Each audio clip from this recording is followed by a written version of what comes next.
So I recently found the coolest way to wrap up ratchet straps.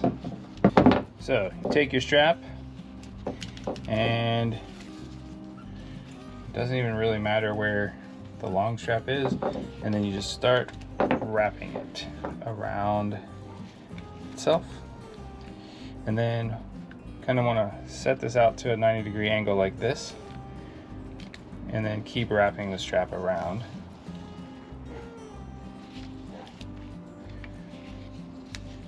And this strap will then, the next pass, hold that in place.